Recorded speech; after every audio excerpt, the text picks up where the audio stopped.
आप आ गए तो हम भी आ गए। तो चलिए शुरू करते हैं आज की इस वीडियो में क्लास 12वीं का गणित प्रश्नावली 3.3 को। लेकिन प्रश्नावली 3.3 को पढ़ने से पहले हम लोग इसका थ्योरी कंसेप्ट सीखेंगे, क्योंकि प्रश्नावली 3.3 में बहुत ही यूज है। क्या क्या यूज है, आइए हम पीछे चलते हैं। इसका प्रॉपर्टीज है समित अभिहु, विषम समित अभिहु और अभिहो का परिवर्तन। अभिहो का परिवर्तन तो सबसे मोस्ट इम्पॉर्टेंट है, क्योंकि सबसे ज़्यादा जो प्रश्न पूछे जाते हैं आपके एग्जाम में प्रश्नावली 3.3 से ही पूछा जाता है। यहाँ पर टॉपिक का नाम है अभिहु का परिवर्त। परिवर्त कहने का मतलब परिवर्तन, कहीं कहीं लिखा रहता है, कहीं कहीं परिवर्त। ठीक है, इंग्लिश में ट्रांसपोज ऑफ मैट्रिक्स बोलते हैं। ये सबसे इम्पॉर्टेंट टॉपिक है, इसे ध्यान से आपको पढ़ना बहुत ज़रूरी है। ठीक है, चलिए शुरू करते हैं। जो भी आप लोग का प्रश्नावली 3.3 में यूजेज फार्मूला है, कंसेप्ट है, थ्योरी है, सारे देखेंगे। ओके, चलिए शुरू करते हैं। पहले से हम लिख चुके हैं यहाँ पर। ठीक है, अभिहो का परिवर्त यानी ट्रांसपोज ऑफ मैट्रिक्स। तो सबसे पहले हम ये सीखेंगे कि अभिहु का परिवर्तन कहते किसको है, यानी ट्रांसपोज ऑफ मैट्रिक्स कहते किसको है, उसका परिभाषा क्या होता है। तो देखिए, कोई भी अभिहु दिया रहेगा, उसको क्षैतिज और स्तंभ यानी रो और कलन में दिया रहेगा, तो उस रो और कलन को क्या करते हैं, एक दूसरे में चेंज कर देते हैं। उसी को हम लोग अभिहु का परिवर्तन यानी ट्रांसपोज ऑफ मैट्रिक्स कहते हैं। इस बात को हम लिख करके बताएंगे तो आपको ज़्यादा समझ में आएगा। ठीक है, तो इसका परिभाषा होता है यदि यदि यदि किसी दिए गए यदि किसी दिए गए अभिहु यदि किसी दिए गए अभिहु के रो यानी क्षैतिज रो को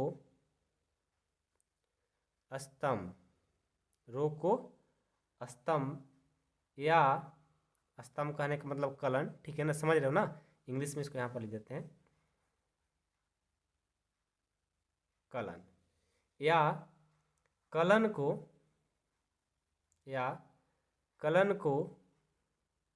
रो में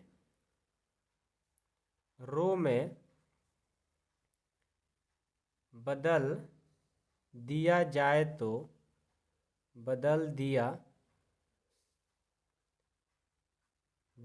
तो उसे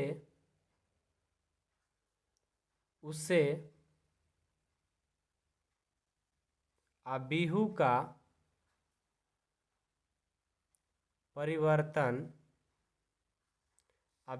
का परिवर्तन कहा जाता है। अभिहु का परिवर्तन कहा जाता है। समझ में आ गया, याद हो गया ना इसका परिभाषा। यदि किसी दिए गए अभिहु के रो को स्तंभ में यानी रो को कलन में और कलन को रो में बदल दिया जाएगा तो उसे अभिहु का परिवर्तन कहा जाता है। ठीक है, इसे थोड़ा सा दूसरा पेन चेंज करके लिखते हैं। इसे ए ट्रांसपोज, इसको ए ट्रांसपोज बोलेंगे हमेशा, या ए डैश बोलेंगे, तो समझिएगा क्या हम बोलना चाह रहे हैं। ए डैश या ए ट्रांसपोज या ए टी ऐसे लिखा रहता है, ए पर टी लग जाएगा चाहे ए पर डैश लग जाएगा, यानी अभिहु का परिवर्तन हो रहा है, यानी अभिहु का ट्रांसपोज हो रहा है, द्वारा सूचित किया जाता है। सूचित किया जाता है, याद रहेगा ना। चलिए अब आपको थोड़ा एग्जाम्पल लेकर बताते हैं कैसे चेंज किया जाएगा, तभी तो समझ में आएगा। तो देखो, मान लो कोई अभिहु है ए बराबर 1 2 3 4। ठीक है, अब इसका अभिहु का परिवर्तन बताना है, यानी ट्रांसपोज ऑफ मैट्रिक्स बताना है ए का। तो हम क्या करेंगे, ए पर डैश लगा देंगे, यानी इसका ट्रांसपोज हो रहा है। तो क्या करेंगे, ये जो रो है ना, इस रो को कलन में कर दो। तो 1 2 कर दिए, इस रो को कलन में कर दिए, देखो चेंज कर दिए एक दूसरे को। एक 3/3 लेंगे तो और अच्छा समझ में आएगा।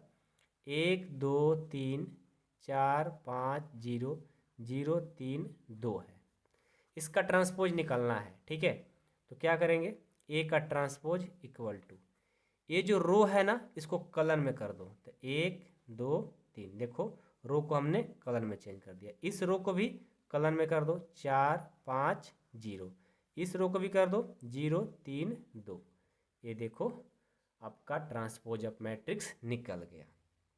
तो क्या आप लोग को ये टॉपिक समझ में आया कि अभिहु का परिवर्तन क्या होता है, अभिहु को किससे, अभिहु का ट्रांसपोज यानी अभिहु का परिवर्तन को किससे सूचित किया जाता है, और कुछ एग्जाम्पल लेकर आपको बता दिए। तो ये टॉपिक तो आप लोग का ठीक हो गया होगा। अब चलिए इससे भी इम्पोर्टेंट और क्या है, चलिए ये तो हो गया अभिहु का परिवर्तन। अब थोड़ा सा इसका प्रॉपर्टीज है, ठीक है ना, अभिहु का वो बहुत ही इंपॉर्टेंट है, ठीक है, यानी इसका गुण, आगे इसका लिखिए गुण, जिसको इंग्लिश में क्या बोलते हैं, प्रॉपर्टीज, ठीक है।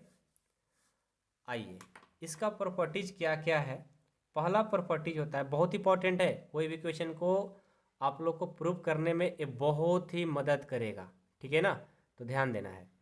पहला है कि ए प्लस बी का ट्रांसपोज लगा हो, यानी ए प्लस बी के ऊपर क्या लग गया, ट्रांसपोज लग गया। तो इसका मतलब होता है कि अलग अलग इसका ट्रांसपोज लगा देंगे, ए ट्रांसपोज और बीच में प्लस लग जाएगा बी ट्रांसपोज, यानी A transpose plus B transpose हो जाएगा। उसके बाद दूसरा ए माइनस बी का ट्रांसपोज, यानी ए माइनस बी का ट्रांसपोज हो गया, यानी अलग अलग इसको करेंगे तो ए का ट्रांसपोज माइनस बी का ट्रांसपोज कर देंगे, ठीक है। जब ऐसा आएगा तो इस तरह से अपना गुण लगा करके उसे आगे प्रूव करेंगे। तीसरा है कि ए बी का ट्रांसपोज हो, तब क्या करेंगे, उस कंडीशन में ए हो जाता है बी का ट्रांसपोज इंटू ए का ट्रांसपोज, यानी ए बी का ट्रांसपोज जब रहेगा तो बी पहले आ जाएगा, ए बाद में आ जाएगा, ठीक है। तीसरा के बाद चौथा, ए का ट्रांसपोज है और इसका फिर से ट्रांसपोज हो जाएगा, तो फिर से वो ए बन जाता है, ठीक है। पांचवा है कि के ए का ट्रांसपोज, यानी ए ट्रांसपोज के साथ कोई कांस्टेंट लगा हो मल्टीपल में, उस समय क्या करते हैं, के को बाहर कर देंगे और ए ट्रांसपोज को ए ट्रांसपोज कर देंगे। कोई पूछे के क्या है तो लिखेंगे जहाँ के नियतांक है, के क्या है, नियतांक है, याद रहेगा, कोई दिक्कत नहीं। चलिए अब ये आप लोग को गुण को अच्छे से याद कर लेना होगा, बहुत ही इंपॉर्टेंट है, समझ गए ना। अगला टॉपिक है आपका इसी में समित अभिहु और विषम समित अभिहु, बहुत ही इंपॉर्टेंट है टॉपिक, ठीक है, बहुत इंपॉर्टेंट, आपका एग्जाम में इस टॉपिक से हमेशा क्वेश्चन पूछा जाता है। इसको लिखिए समित सममित अभिहु तथा विषम समित अभिहु, विषम समित अभिहु, इसको इंग्लिश में बोलते हैं symmetric and askew symmetric matrix, ठीक है, यानी समित अभिहु को साइमेट्रिक मैट्रिक्स और विषम को एस्क्यू साइमेट्रिक बोलते हैं, ठीक है। ये टॉपिक बहुत इंपॉर्टेंट है। तो सबसे पहले हम सीखेंगे समित अभिहु, ठीक है, समित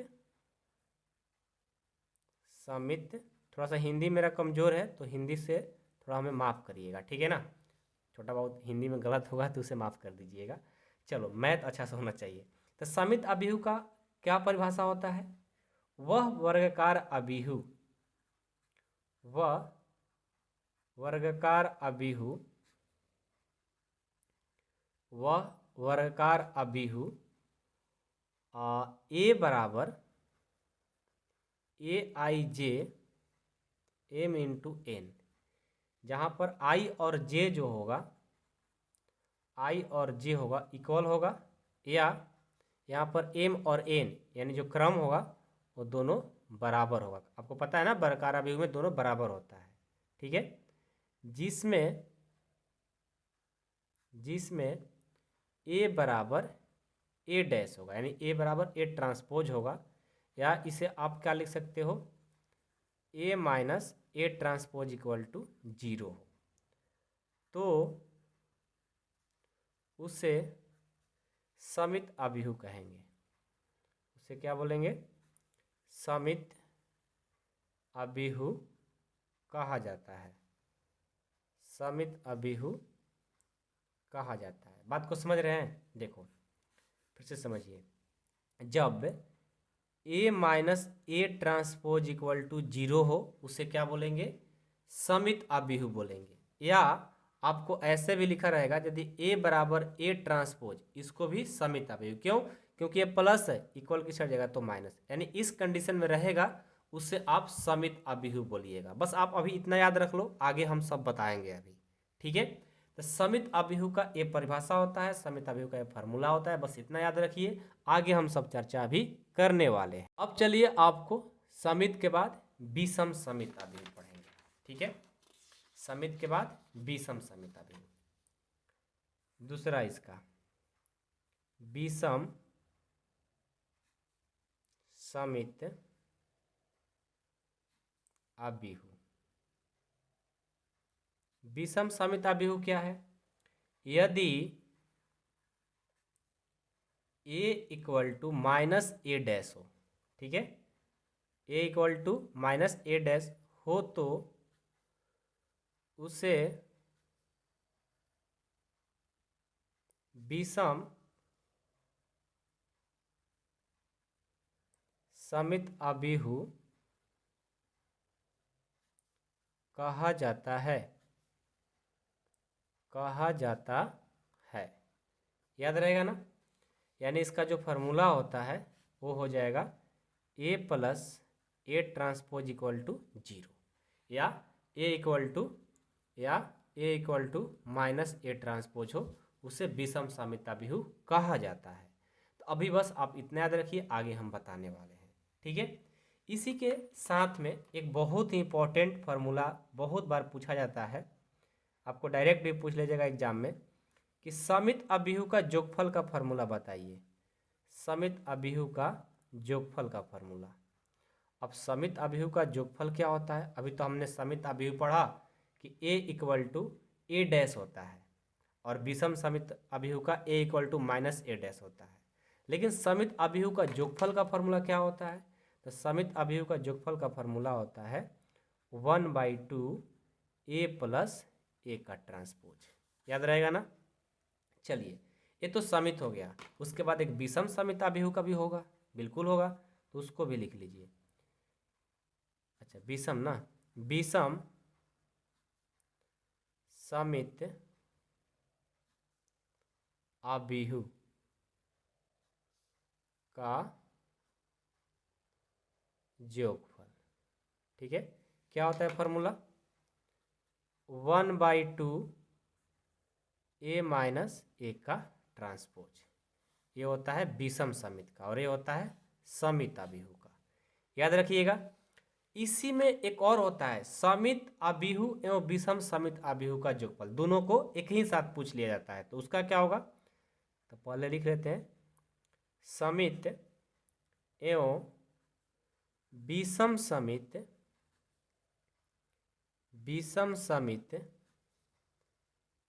अभिहु का योगफल। इसका फार्मूला क्या होता है, इसका फार्मूला होता है, बस उसी को दोनों को ऐड करके लिख दिया जाता है, 1/2 ए plus A dash plus 1/2 A minus A dash, ये होता है आपका फार्मूला। याद रहेगा ना, ये बहुत इंपॉर्टेंट फार्मूला है, इसे हमेशा याद रखना है, ठीक है। और अभिहु है जिसका नाम है ऑर्थोगोनल, ठीक है, ऑर्थोगोनल अभिहु। ऑर्थोगोनल अभिहु इंग्लिश में भी ऑर्थोगोनल ही बोलते हैं, ऑर्थोगोनल मैट्रिक्स। ये जो मैट्रिक्स होता है ये कहता है कि वह वर्गाकार अभिहु, वह वर्गाकार अभिहु जिसमें A transpose into A equal to I हो, उसे ऑर्थोगोनल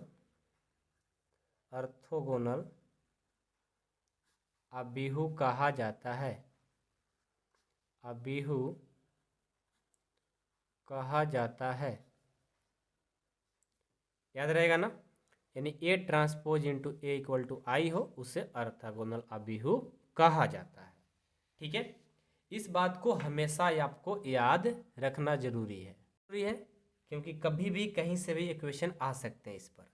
अब बस इतना ही पढ़ना था, थोड़ा सा और आपको एक्स्ट्रा पढ़ा देते हैं हम, जिसका नाम है सिंगुलर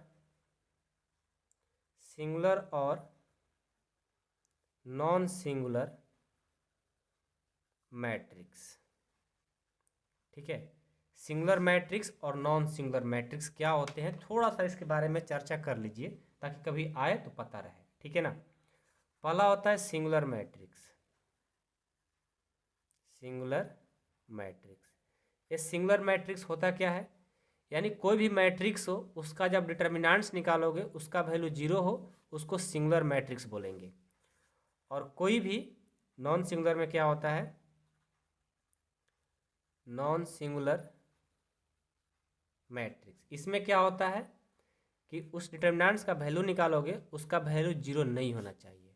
जब उसका वैल्यू 0 नहीं होगा तो उसको नॉन सिंगुलर मैट्रिक्स, और उसका डिटर्मिनेंट्स निकालेंगे और उसका वैल्यू 0 हो जाए तो उसको सिंगुलर मैट्रिक्स बोलेंगे। अब आप कहेंगे सर डिटर्मिनेंट्स क्या है, तो देखो मैट्रिक्स के बाद आप लोग को चैप्टर 4 में डिटर्मिनेंट्स पढ़ना है, तो उस टॉपिक में आप लोग को सिंगुलर और नॉन सिंगुलर याद दिलाइएगा, वो हम पढ़ा देंगे। ठीक है, ऐसे आपको बता दिए कि सिंगुलर मैट्रिक्स का वैल्यू 0 हो, यानी जिसका डिटर्मिनेंट निकाले, मान लो कोई मैट्रिक्स दिया है और उसका डिटर्मिनेंट निकाला जाए 0 हो जाए तो सिंगुलर मैट्रिक्स, 0 नहीं हो तो नॉन सिंगुलर मैट्रिक्स। तो अभी आपको जब चैप्टर 4 पढ़ा देंगे तब ये टॉपिक ज़्यादा समझ में आएगा, लेकिन थोड़ा सा हिंट दे दिए कि कोई पूछ ले तो आपको पता रहे कि हाँ यहाँ से वहाँ पढ़ा जाता है, तो ये होता है नॉलेज की बात। ठीक है, इसलिए हमने आपको बताने की कोशिश किया।